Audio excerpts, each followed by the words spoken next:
Welcome back, guys, to another episode of Cryptid Mysteries. Well, that last video, I think the fire quit working about halfway through. I'm going to make sure that's fixed this time, but these videos are a lot of fun. This next story that I'm going to tell you is not far from where I live, and I think I went to school with the guy that actually posted this. But this video this story is pretty interesting. So let's get to it. I have a story to share with you. About 1993, 17 years ago, when I was a teenager, and before everyone had a cell phone in their hand, I used to live at a place about 13 miles outside of Meridian, Mississippi. There's nothing there but hunting and fishing and a man's dream. A lot of creeks, rivers, ponds, small lakes, woods, and old logging roads that went on for miles. Some relatives of mine own a great deal of land close to where I live, and their land was on an old logging road that went to a creek called Tallahala. It is a long and winding creek. This creek in some places is wide as most rivers, but it's always shallow until it rains. And on my relative's property, close to this creek, they had built a simple one-room cabin for camping. It was built high on 5-foot telephone poles for when the creek floods. It would be above the waterline. I had camped there many times, but one fall night, when I went camping there, which was my last time to go, I went with some friends, and there were 4 of us. We had been wade fishing all day, and we had planned to stay there the night. So we fished until dark and went back to the cabin, made a simple fire, hung out, drank a little whiskey that we had borrowed, and cleaned a lot of fish. We did that until about 11 p.m. Then all went into the cabin for the night and lit up a couple of Coleman lanterns and got a good fire going in the wood heater, and we laid down for the night. The next thing I knew, I woke up to some noise in the cabin, and I looked up while rubbing my eyes to see one of my friends almost jogging through the cabin from the door to his bed. I guess I was last to wake up, and I asked, "What are y'all doing?" They said all at once, "Something's out there." I rolled my eyes at them and turned away and laid back down. And I said, "There's nothing out there. Go back to sleep." Just as I finished saying it, I heard the noise. It sounded like limbs breaking in a short distance, and one of my friends yelled, "What the hell is that?" Another replied he didn't know. So let's just say I was awake now. I got up, tried to listen better, and I could hear it. When I put my ear to the wall, I could hear it. What sounded like something hitting trees and walking heavily through the woods next to us. I started to think what that could be. I knew it wasn't a buck.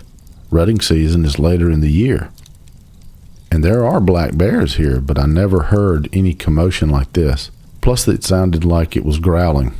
Well, I was freaked now.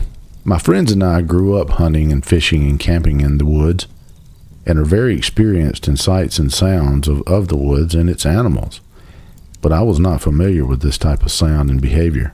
As I listened, I could hear it pace back and forth through the woods next to us, and it seemed to be breaking limbs. And at one point, it made a loud noise like a growl. I stepped back from the wall and said, "What are we going to do?" One of my friends asked what we should do.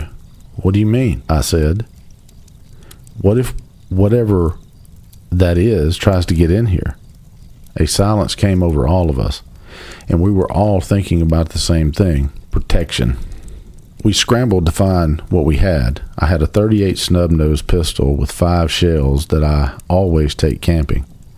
We had a few knives and a machete and some long logs from the small wood pile inside. So I focused on getting some of the clothes and boots on, and as we were spreading out in the cabin, it stopped. One of my friends thought it was gone. We listened. I thought to myself, what if it's not in the woods anymore? What if it's closer? One of my friends went to the door that had the only diamond-shaped window to look down the steps outside, and I yelled, "Don't open that door." He yelled back that he was just going to have a look. He looked through the window for a while and asked for a flashlight. So we took him one, and he shined it outside for a while and didn't see anything. He asked, "Do y'all want to make a run for the four-wheelers?" And I was trying to think how far they were, about 30 yards from the trail, to the logging road. I thought it was a very long walk, and especially if that thing is still out there. We listened for a little longer, all of us still on edge. Then one of my friends asked, "What is it? A pissed off bear, you think?" Another friend replied, "I don't know, but I can't stand this. We got to see what it is." I told them I was staying put. I'm waiting for daylight so I can see. 2 flashlights, 2 lanterns, and 1 little gun isn't enough for me. So everyone agreed and sat back down and waited while one friend stayed looking out the door. It had been 10 or 15 minutes since we had heard any noise. And then all of a sudden a big thud on the back side of the cabin, halfway up the wall. We all scrambled to the center of the cabin, and we all yelled and cussed. And we were yelling at whatever it was to go away. So at this point, I was pissed off, and I thought someone is messing with us. So I ran to the wall where I heard the thud. I banged back on it as hard as I could and yelled, "I have a gun, and I will shoot you." Everyone went quiet to see if we got a response, but we heard nothing. So I put my ear to the wall to see what I could hear. What I heard still freaks me out today. It sounded like heavy breathing, about waist down from me, and what sounded like a hand rubbing against the outside of the wall, like it was trying to find a way in. I stepped back and looked at the wall. It was head level, where I heard what sounded like a hand rubbing the wall. If you were standing outside, you would be almost 12 feet from the ground. As I was thinking about this, one of my friends said, "Did you hear anything?" But I said no. But they knew I did. So I said, "We might need to make a run for it," to the four-wheelers. We walked to the door and got ready. One of my friends said, "When I open this door, don't stop. Just run and crank them up. It don't matter who's driving, just whoever gets there first." I then said, "Let me shoot a couple of times in the air as we run out." 2 of them said, "Okay." The other friend said, "Why is that thing close?" I didn't want to say, but I said yes. And at the moment my friend opened the door, I ran out, shot twice, and ran down the steps. And then I noticed I must have been running slow because I was getting passed up by my friends. So I sped up, and when we were at the four-wheelers, they cranked them up, and we were gone.